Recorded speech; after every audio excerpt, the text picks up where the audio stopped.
Price lord. ದೇವರ ಅತಿ ಪರಿಶುದ್ಧ ನಾಮಕ್ಕೆ ಸ್ತೋತ್ರವಾಗಲಿ. ಮತ್ತೊಂದು ದಿನವನ್ನು ಕಾಣುವಂತೆ ದೇವರು ನಮಗೆ ಸಹಾಯ ಮಾಡಿದ್ದಕ್ಕಾಗಿ ದೇವರಿಗೆ ಸ್ತೋತ್ರ. ಆತನು ಮಾಡಿದ ಎಲ್ಲ ಉಪಕಾರಗಳಿಗಾಗಿ ದೇವರಿಗೆ ಸ್ತೋತ್ರವನ್ನು ಮಹಿಮೆಯನ್ನು ಸಲ್ಲಿಸ್ತೇನೆ. ಇಂದಿನ ವೇದ ಅಧ್ಯಯನಕ್ಕಾಗಿ ಒಂದು ವಾಕ್ಯವನ್ನು ಓದಿಕೊಳ್ಳೋಣ. ಆದಿಕಾಂಡ 40ನೇ ಅಧ್ಯಾಯ 23ನೇ ವಾಕ್ಯ. ಆದಾಗ್ಯೂ ಮುಖ್ಯ ಪಾನದಾಯಕನು ಯೋಸೇಫನನ್ನು ನೆನಪು ಮಾಡದೆ ಮರೆತು ಬಿಟ್ಟನು. ಆದಿಕಾಂಡ 37ನೇ ಅಧ್ಯಾಯದಿಂದ ಯೋಸೇಫನ ಚರಿತ್ರೆಯನ್ನು ನಾವು ನೋಡ್ತೇವೆ. ಯೋಸೇಫನ ಚರಿತ್ರೆಯಲ್ಲಿ ಆತನು ತಂದೆಗೆ ಇಷ್ಟಪುತ್ರನಾಗಿ ಜೀವಿಸ್ತಾ ಇದ್ದಂತಹ ಸಮಯ. ಅಣ್ಣಂದಿರು ಯಾವುದಾದ್ರೂ ತಪ್ಪನ್ನು ಮಾಡಿದ್ರೆ ಓಡಿ ಬಂದು ಇಸ್ರಾಯೇಲನಾದ ಅಥವಾ ಯಾಕೋಬನಿಗೆ ತಿಳಿಸ್ತಾ ಇದ್ದಾಗ ಅವನಿಗೆ ಭಾಳ ಸಂತೋಷ ಆಗ್ತಾಯಿತ್ತು. ಯೋಸೇಫನು ಇಸ್ರಾಯೇಲನಿಗೆ ಮುಪ್ಪಿನಲ್ಲಿ ಹುಟ್ಟಿದ್ದರಿಂದ ಅವನ ಮೇಲೆ ಪ್ರೀತಿ ಜಾಸ್ತಿ ಇತ್ತು. ಅದರ ಸೂಚಕವಾಗಿ ಒಂದು ನಿಲುವಂಗಿಯನ್ನು ಮಾಡಿಸ್ಕೊಟ್ರು. ಅಣ್ಣಂದಿರಿಗೆ ಇದೆಲ್ಲ ಕೋಪ ಆಯಿತು. ಇದೆಲ್ಲ ನಮಗೆ ಗೊತ್ತಿರುವಂತಹ ವಿಷಯನೇ.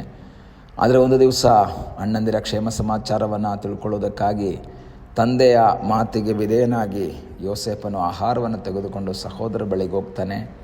ಅವರು ಅವನ ಮೇಲಿರುವಂಥ ದ್ವೇಷ ಸಾಧಿಸಿ ಅವನನ್ನು ಹಾಳುಬಾವಿಗೆ ಹಾಕ್ತಾರೆ, ಅಲ್ಲಿಂದ ಮಾರ್ತಾರೆ. ಅವರ ಐಗುಪ್ತ ದೇಶದಲ್ಲಿ ಪೋಟಿಫೇರನ ಮನೆಯಲ್ಲಿ ಕೆಲಸಕ್ಕೆ ಸೇರಿಕೊಳ್ತಾನೆ.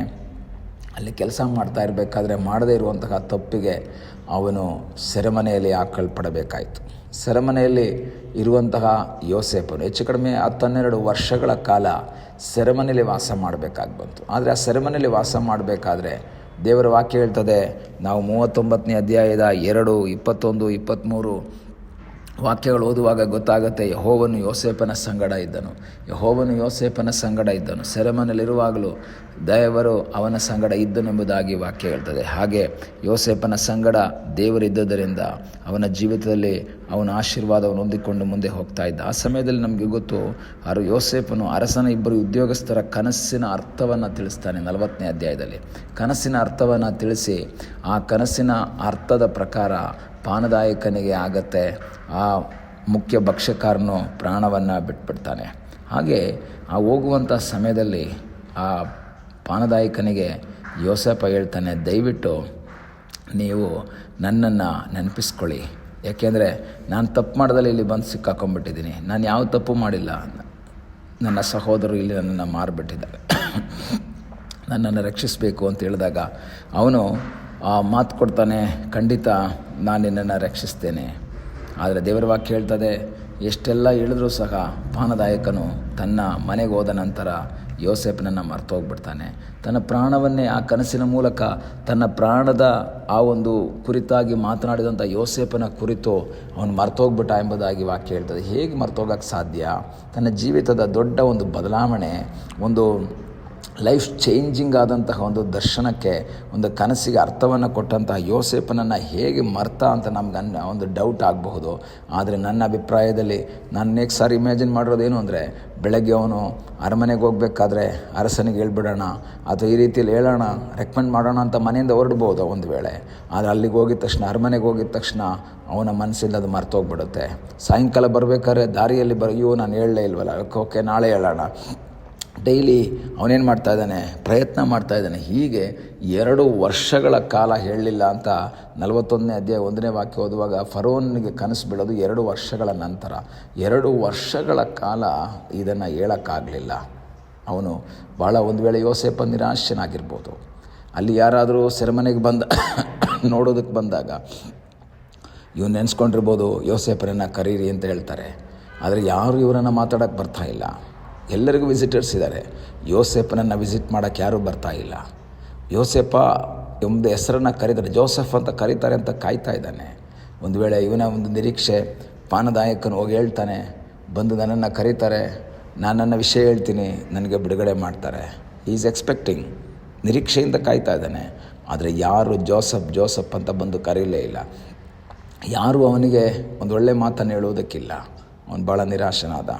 ದೇವರೇ, ನಾನು ಅಣ್ಣಂದ್ರಿಗೆ ಒಳ್ಳೇದನ್ನು ಮಾಡಿದೆ, ನನ್ನ ತಂದೆ ತಾಯಿಗೆ ಒಳ್ಳೇದು ಮಾಡಿದೆ, ಪೋಟಿಫೇರನ ಮನೇಲಿ ಒಳ್ಳೆ ಕೆಲಸ ಮಾಡಿದೆ, ಇಲ್ಲೊಳ್ಳೆ ಕೆಲಸ ಮಾಡಿದೆ, ಯಾರೂ ನನ್ನನ್ನು ನೆನಪಿಸ್ಕೊಳ್ತಾ ಇಲ್ವಲ್ಲ.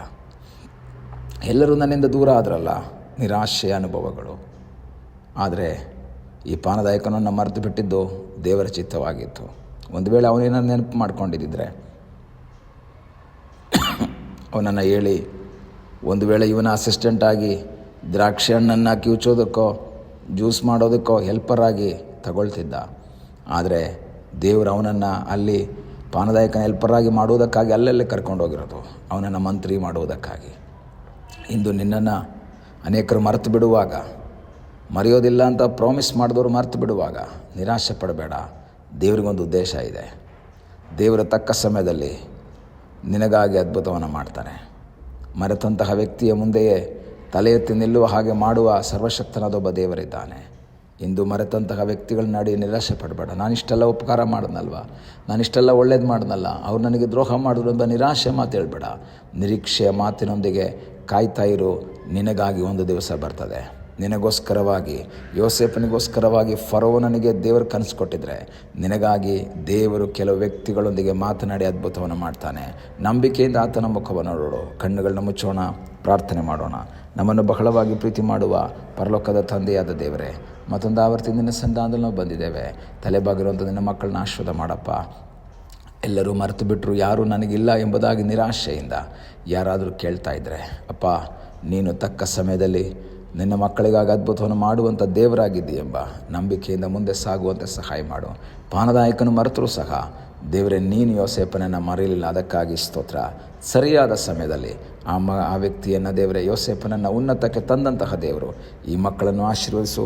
ಪ್ರಾರ್ಥನೆಯನ್ನು ಕೇಳಿದ್ದಕ್ಕಾಗಿ ಸ್ತೋತ್ರ. ಯೇಸುವಿನ ಮುದ್ದಾದ ಹೆಸರಿನಲ್ಲಿ ಬೇಡಿಕೊಳ್ಳುತ್ತೇವೆ ನಮ್ಮ ಪ್ರೀತಿಯ ತಂದೆಯೇ, ಆಮೇನ್. God bless you.